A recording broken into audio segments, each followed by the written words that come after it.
Fala pessoal, me chamo Felipe Mota, estou na mesa com Felipe Santos. A rodada acabou e vamos debater tudo o que aconteceu na terceira rodada do Campeonato Brasileiro. Então já deixa o like, ativa o sininho e bora falar de futebol. Felipe, primeiro eu organizei de uma forma que eu prefiro falar de números. Essa terceira rodada do Campeonato Brasileiro, a gente viu que os números de gols aumentaram, estão muito altos. Nas duas primeiras rodadas teve quase 30 gols e nessa rodada teve 32. Eu acho que isso acontece porque o campeonato está começando muito no início, então vários times estão fora de forma e com isso estão tendo mais chances de gols. Eu queria saber o que você acha sobre isso. Na verdade, se a gente parar para pensar, na primeira rodada a gente teve 30 gols em 10 jogos, Sim. com média de 3 gols por partida. Na segunda rodada a gente teve 27 gols, mas dessa vez em 9 jogos, porque o jogo do Corinthians foi adiado. Exato. E na terceira rodada a gente teve 32 gols em 10 partidas, ou seja, uma média de 3,2. Então a gente está com todos os jogos, ou todas as rodadas com média superior a 3 gols por partida. O que é muito interessante no sentido de gols. Mas no sentido de campeonato, a gente consegue ver alguns jogos, alguns placares bailarinos. Exato. Então, como a gente viu o Botafogo ganhar de 4-0 do Cruzeiro na primeira rodada, perder de 5-3 do Grêmio na segunda, e agora perder de 1-0, então é uma coisa meio confusa. Então eu acho que isso tudo se dá justamente por causa do início da competição. Está muito equilibrado, mas está nivelado por baixo. Muito. Então os times não conseguem se sobrepor. A gente pode analisar com relação a essa rodada. A gente teve, dos 10 jogos, tivemos 3 vitórias de mandante, 3 vitórias de visitante. Exato. E 4 empates. Desculpa. 3 empates, 4 vitórias de mandante e 3 vitórias de visitante. Então assim, muito equilibrado. Muito O fator casa não está prevalecendo. A gente teve até 4 vitórias, mas em 10 jogos é pouco, tinha que ter talvez a maioria dos jogos. Tivemos empates com muitos gols, que também parece uma coisa meio pelada, que a gente fala, né? Pelada, tivemos 2 3-3 e 1 2-2, que são coisas meio fora da curva. Sim. Mas acho que isso se dá ou se deve a esse início de competição. Outra coisa que eu acho importante de destacar, e aí talvez eu venha destacar isso nas 38 rodadas, eu vou destacar toda a rodada. Vai falar isso sempre? Vou falar dos gramados, dessa vez de uma forma diferente. Tá. Eu sempre reclamo muito do piso de plástico e como que ele pode fazer uma vantagem em relação a algum clube. Só que nessa rodada a gente teve duas situações muito diferentes, né? Exato. Um pró e um contra. Então a rodada começou com o Flamengo e Vitória no Barradão, lá na Bahia, Salvador. Um campo horroroso. Um campo horroroso, um campo de grama natural, mas muito alto, a bola não rolava, era uma coisa que o jogo ficava picado, o árbitro, por sua vez, também deixava o jogo ficar picado, os jogadores de Vitória caíam a todo momento, parecia que não queriam ter jogo, uma coisa muito ruim. Ou seja, é um gramado natural em péssima condição, ponto. E o outro que foi muito criticado foi o gramado do Atlético Paranaense, Sim. que é um gramado de plástico, mas cheio de buracos, cheio de problemas. E outra coisa, foi o primeiro gramado sintético que a gente teve, e antigamente o gramado do Furacão, no início da época, todo mundo dizia que era um gramado muito excelente, e agora o gramado está horroroso. A gente não pode esquecer que o Furacão está vindo agora da segunda divisão, pode ser que tenha alguma coisa mudada com relação a esse investimento. Mas, então assim, um gramado sintético ruim, que foi do Furacão, e um gramado natural ruim, que foi do Vitória. Então, assim, por mais que a gente venha reclamado do piso de plástico, do gramado sintético, do gramado natural, o que tem que talvez se lutar é por uma qualidade geral dos gramados. Sim. Não é nem para ter um ruim nem outro ruim, quer dizer, para ter todos eles minimamente decentes. Você não acha que tinha que ter um padrão de campo? Ou grama natural ou grama sintética? Eu acho que nenhuma liga do mundo tem grama sintética como não tem. Não tem nenhuma liga decente. O Messi nos Estados Unidos não gostava de jogar em grama sintética, então ele não jogava nenhum jogo na grama sintética, ele jogava em grama natural. As ligas principais, Espanha, Inglaterra, Itália, nenhum deles tem uns grandes times grama sintética, porque isso não é piso para isso. E todo jogador... Só que ao mesmo tempo, desculpa te interromper, o Vitória tinha que fazer um gramado melhor. Tinha. Então, o Palmeiras tinha que fazer um gramado melhor, o Botafogo tinha que fazer um gramado melhor, a Chapecoense tinha que fazer um gramado melhor. E pega os jogadores estrelas que voltaram para o Brasil recentes, todos falaram da grama sintética. O Thiago Silva, o Neymar, o Lucas Moura, o Soares. Muitos deles vieram para cá. O Soares não jogava em grama sintética. Teve um jogo que o Botafogo, não sei se lembra disso, o Soares não ia jogar contra o Botafogo. Foi 23 que o Botafogo estava disputando o campeonato com o Botafogo.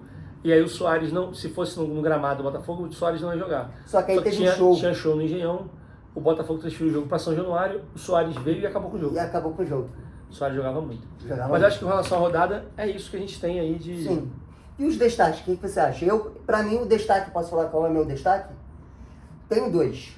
Um é sobre um técnico que está indo muito bem, que é o Zubeldia, que ele tem 15 vitórias seguidas no Maracanã, e o ponto negativo são 2, na verdade, técnicos. O Sampaoli, que foi demitido, que eu achava que quem seria era o Tite primeiro, mas não foi, e o Tite que não ganhou nenhum jogo na rodada até agora. Eu não sei nem até que... Vamos precisar com relação ao seu comentário, né? Tá. O Zubeldia tem um trabalho fantástico no Brasileiro dentro de casa, né? Só por isso que aqui é a 15ª vitória dele seguida no Campeonato Brasileiro dentro do Maracanã. Isso. Ok? O Zubeldia faz um trabalho muito bom no Fluminense. Faz. O quanto que a pressão sobre o Tite não influenciou na demissão do Sampaoli? Porque o Sampaoli, por exemplo, fui ver os números dele, ele teve nos últimos 10 jogos, ou nos 10 jogos de 2026, ele só teve 2 vitórias. Sim, é muito pouco. É muito pouco, assim. E o Tite, por sua vez, está começando agora, mas também a pressão lá está imensa para poder trocar. Exato. A única dúvida que eu tenho é quem vai substituir? Então, Posso assim, hoje falar a gente tem o Atlético vai ter que arrumar alguém, ponto. Vai. Hoje a gente tem 2 técnicos muito ameaçados. São o Tite no Cruzeiro, que é o lanterna do campeonato, Muito. e o outro é o Fernando Diniz. Exato. Muito mal, né? Que o time, que a torcida não está tendo paciência para ele porque ele fez. Eu vou destacar algumas coisas aqui. Tá bom. Ok? Pode destacar. Fica à vontade. São Paulo a gente já falou, Arena Baixada a gente já falou. Eu vou destacar o jogo do Cruzeiro. Tá. Por que o jogo do Cruzeiro? Foi Mirassol e Cruzeiro, foi jogar em Mirassol. O Mirassol não perdeu para ninguém ano passado jogando em casa. Perdeu. Assim, o Mirassol é muito difícil de ceder ponto na casa dele. Isso é bizarro. Então assim, o Cruzeiro fez um feito muito importante. Fez. Só que o Cruzeiro está precisando de ponto. O Cruzeiro só tem 1 ponto em 3 rodadas no Campeonato Brasileiro. Cruzeiro acho que é o último lugar do campeonato. O último colocado do campeonato. Então o Cruzeiro precisa muito. Mas o que ele fez não foi pouco. Não. Empatar com o Mirassol na casa do Mirassol. Começou ganhando, tá? Sim. Então, empatar com o Mirassol na casa do Mirassol não é para qualquer um. Não é. Então eu acho que tem ali sinais que o trabalho do Tite pode vir a melhorar. Tá. E o outro destaque que tem que fazer, que é muito curioso, no clássico vovô, Fluminense e Botafogo na quinta-feira, no dia de ontem, Sim. aquele baixinho de 1,60m, Cara, o Acosta já não. o Acosta, fez uma belíssima jogada. Cara, foi O Neto talvez tenha batido roupa, não sei porquê. Eu acho que bateu, né? Parece. Parece que era uma bola Eu não acho que o defensável. Martinelli não pegou bem na bola. Ele soltou a bola no pé e o Acosta fez um lance genial. É gênio, né? Assim, além de termos muitos gols, a gente tem muitos gols bonitos. Se você parar pra pensar, muito. o Pulgar, que foi o primeiro gol da Fez rodada, um golaço. fez um gol de fora da área lindo, diferente, muito bonito. Muito. O gol do Acosta foi uma pintura, o cara deu um Sim. chapeuzinho no goleiro dentro da pequena área e Cara, fez um gol de sempre- cabeça. E é, uma, 1,60 e é baixinho, né? Assim, a gente teve muitas coisas positivas na rodada. Mas as coisas negativas foram por conta de gramado, de problemas outros. Principalmente uma coisa que a Sobressai, gente você tem acha? acho que não. Acho que a gente tem muito mais pontos positivos que negativos. Por mais Tá. que os jogos não tenham ainda um ritmo adequado, talvez porque Sim. falta mais tempo de jogo. Tá, Uma outra coisa que eu ia falar, só para não reclamando especificamente da arbitragem em si, tá. mas eu acho que precisa ter, aí sim, um padrão Sim, claro sim, na eu arbitragem, também acho. porque tá picotando muito jogo, não tá tendo jogo. Tem times que querem jogar, tem times que não querem, cai muita falta. Ontem, no jogo Fluminense e Botafogo, o Rafael Klein foi uma arbitragem péssima pra mim. Mas assim como o Rafael Cláudio na segunda-feira, pra mim fez uma arbitragem muito ruim. Muito ruim, né? Muito picotado, muito problema nos jogos, isso tem que ser visto de alguma forma. A gente acaba torcendo pra isso, a gente tem E muito o posso que fazer. falar uma outra coisa que tem que parar de acontecer? Simulação de jogador. A CBF tem que fazer, tem que Eu não sei, parar. eu não sei se é a CBF, talvez a FIFA, porque a realidade do Brasil é muita simulação, mas o que fazer? O cara simulou, pode tentar o ar acionar, só está simulando. Eu acho que deveria. Vou dar um exemplo. Finge que o jogador dá uma entrada no cara violento. Beleza, o cara que fez a entrada tinha que ser expulso. Mas o cara fingiu que tomou um tapa na cara depois. Ele tem que ser expulso também, entendeu? Entendi. O que mais? Vamos caminhar. Eu acho que a gente pode falar um pouquinho dos times cariocas, né? O que você acha? Só com relação à rodada, e com isso aí, eu tenho uma coisa muito curiosa, pelo menos o que eu acho, ao final da terceira rodada, a gente falou na última rodada que o Bragantino estava líder porque o Bragantino tinha 2 pontos. Só que o Bragantino perdeu ontem pro Corinthians. 2-0. 2-0 Eu palpitei 2-0 Corinthians. o Hugo ainda agarrou um pênalti. Pegou. Pegou um pênalti do Pita. Ele pega muito pênalti, né? Talvez a grande vantagem, o motivo do Hugo estar no Corinthians é pegar pênalti, porque ele agarra umas bolas muito difíceis, Bizarro. mas são uns frangos também que, meu não Deus. dá. Agora, qual a curiosidade que eu tenho? Fala. Os 4 primeiros colocados do Campeonato Brasileiro no final da terceira rodada têm a mesma pontuação. Ou Ou seja, Palmeiras, São Paulo, Bahia e Fluminense, todos eles têm 7 pontos. Isso. E aqui eu vou destacar o Bahia. Por que eu vou destacar o Bahia? Tá. O Bahia tem 7 pontos, com 2 vitórias fora de casa. E não era o forte do Bahia ano passado. Então tem um empate em casa e 2 vitórias fora de casa. É uma coisa meio diferente. Bem Um diferente. time fazer muitos pontos fora de casa não está muito ok. Não. E o gol do Bahia contra o Vasco foi algo também Pô, que... foi um golaço. Eu não sei se golaço, mas é algo que eu gosto muito. Que é uma jogada ensaiada. Jogada ensaiada? É uma bola de escanteio, o Everton Ribeiro Muito. bateu próximo da marca do pênalti, próximo da entrada da área.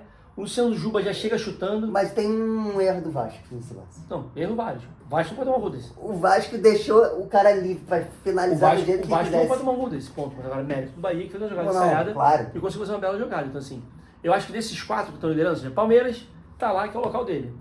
Sempre. São Paulo também tá surpreendendo, mas ganhando o Flamengo em casa. Já. Tem coisas boas acontecendo com o São Paulo. E o São Paulo tava mal antes, né? O São Paulo ganhou do Flamengo em casa. Isso que São é Paulo doideira. ganhou do Grêmio em casa. O São Paulo tem feito coisas boas. Tem um jogador do São Paulo que eu gosto muito, o Marco Antônio. Muito. O Flamengo queria contratar ele. Eu vi. O Bahia e o Fluminense também estão ali de alguma forma. Por pontos perdidos, e aí vai a curiosidade, o líder é o Furacão. O líder é o Furacão? Por pontos perdidos. Por quê? Porque o Furacão pontos perdidos, tá. O Furacão tem menos um jogo, né? O Furacão tá 100%. É verdade, o Furacão tem um jogo a menos. Todos esses que estão com 7 pontos empataram 1 e ganharam 2. Verdade. O Furacão não jogou ainda contra o Corinthians. Vai jogar ainda. Vai jogar essa semana agora. Isso. Se ganhar do Corinthians, o Furacão ele líder do campeonato. Com 100% de aproveitamento. Então eu acho que vale a pena destacar isso. Por mais que eventualmente o Furacão tenha jogado num campo horroroso, muito ruim ganhando a cidade. Mas pouco importa, ele tá lá liderando o campeonato. Isso. Que é o que se espera talvez de um time da Série B. Aproveitar essa dificuldade dos outros times para poder fazer o máximo de pontos possível.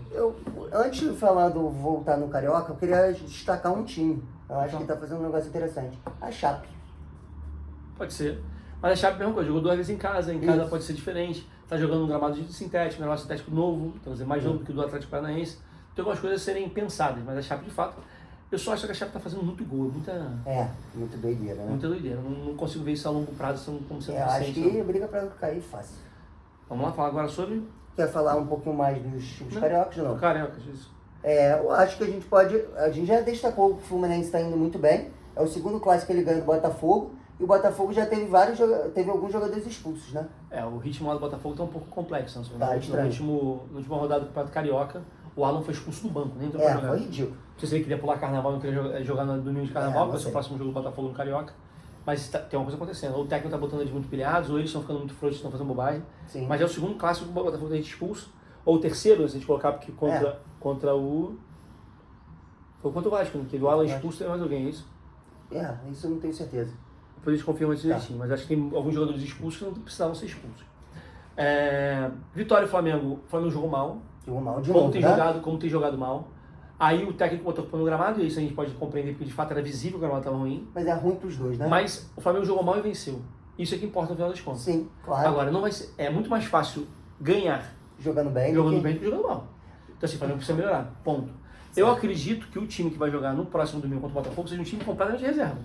Completamente? Completamente. O Botafogo também tem que poupar time. E tem Recopa. O Botafogo tem pré-Libertadores na próxima semana. Verdade. E o Flamengo tem Recopa. Assim, é importante talvez que o Flamengo poupe bem o time, porque a prioridade não é o Carioca. Não, se perder o Botafogo, acabou. Não tem mais o vexame de vai ter Taça Rio. Tudo bem. Tem o vexame de rebaixar e também não tem mais a caramba de jogos que deveria ter. Então assim, perder o Botafogo não é o final dos mundos. Não é. Agora o Vasco. O que acontece com o Vasco? Não sabemos. Não sabemos. Agora o Vasco está jogando nada. Mas tem um perigo, posso falar? Qual? O Fluminense vai pegar o Vasco. E o Fluminense tem perdido direto pro Vasco. Mesmo o Vasco pode até ser um problema, mas do jeito que as coisas estão, temperatura e pressão, difícil. Você acha que o Diniz cai? Não sei se ele cai, mas eu espero que não, porque eu não sou a favor de trocar a técnica. Eu também não sou. Mas eu acho que tem muita coisa acontecendo. Então assim, o Flamengo e Vitória, o Flamengo jogou mal, mas venceu, isso que é importante, jogando na casa do Vitória. Sim. O Botafogo e Fluminense é um clássico, pode acontecer de tudo, acontecer 1-0, um jogo meio modorrento, meio ruim. Primeiro tempo bem ruim, segundo tempo o Fluminense jogou bem, e teve o Canobi expulso, e aí o Zuberdia fez o segundo tempo talvez tenha sido para tirar a imagem do primeiro tempo, que foi muito ruim. Foi bem ruim. Mas clássico é assim, né? Clássico é muito estudado. Sim. É um jogo que vai ser vencido no detalhe. E o Fluminense e o Botafogo foi assim. Eu queria falar um pouquinho só dos times paulistas. O que você acha? Pode falar, ué. Eu acho que o Palmeiras ganhou agora de novo, e ele é o líder do Campeonato Brasileiro, mas tem aquela parada do Atlético Paranaense. O Corinthians conseguiu vencer, né, o Bragantino, que acho que é um feito grande, e o Santos começou o campeonato como terminou no ano passado, jogando futebol horroroso. Na confusão. E o Voivoda é outro que tem risco, né? Isso tem risco, mas é a mesma coisa assim. O Voivoda, se tiver alguma coisa dele, quem montou esse elenco? Alexandre Matos. É um elenco muito esquizofrênico. Você viu que ele comprou de novo, contratou também? Sim. Moisés do Fortaleza. Ele contratou mais um atacante, mais um ponta. Eu não estou entendendo que o Alexandre Matos está... Não estou entendendo. Assim, acho que no caso específico do time de São Paulo, a gente tem um perigo com relação à gestão e tudo mais. que o Palmeiras vai estar brigando lá em cima, que daqui a pouco o Flamengo, se manter essa condição que o Flamengo tem de jogar melhor, vai também se manter lá em cima, é o que a gente espera. Isso. O Flamengo agora está em 10º, eu acho, não tiver enganado. O Palmeiras está em primeiro. Mas isso é questão de se ajustar. Não é uma questão muito significativa, não. Eu acho que a gente já discutiu muita coisa, gente. Então esse foi o nosso pós-rodada do Campeonato Brasileiro. Deixa o like, comenta no vídeo e também palpite, fale o que vocês acharam do programa. Se inscreva no canal, ative o sininho e voltamos para o próximo programa. Valeu, até a próxima, galera. Valeu, pessoal.